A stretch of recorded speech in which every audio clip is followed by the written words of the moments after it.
সপ্তমীর দিন সন্ধেবেলা বেরিয়েছিলাম আমরা ঠাকুর দেখতে। যেরকম সবাই মিলে বেরোই, আর বেশ কয়েকটা ঠাকুর দেখলাম। তারপর ডিসাইড করলাম এবার যাব চিতলা অগ্রণী দেখতে। সেরকমই চলে গেছি, লাইনেও দাঁড়িয়ে পড়লাম।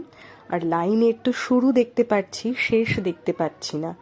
তো বেশ খানিকক্ষণ লাইনে দাঁড়ালাম, 10 থেকে 15 মিনিট। তারপরেই আমার মনে হলো, ওরে বাবা, এখান থেকে তো আমি না পারছি এগোতে, না পারছি পিছিয়ে আসতে। তো আমি এখানে একদমই থাকতে পারবো না। গৌরবকে বললাম, আর দুজনে মিলে লাইন থেকে বেরিয়ে পড়লাম। ঠাকুর দেখা হলো না।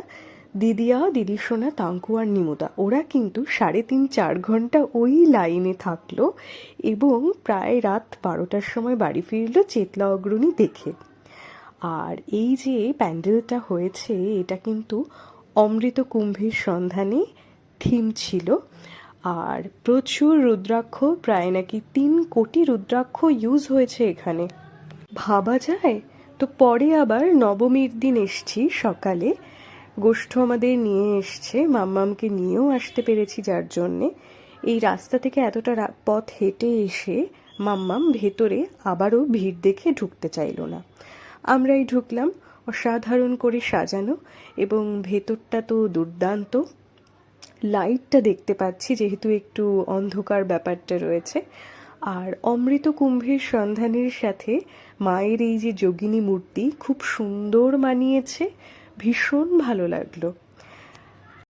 প্যান্ডেলের ভেতরটা দেখে কিন্তু আমার অনেকটা মনে হচ্ছিল আমি আফতার মুভির সেটে চলে এসেছি, তাই না?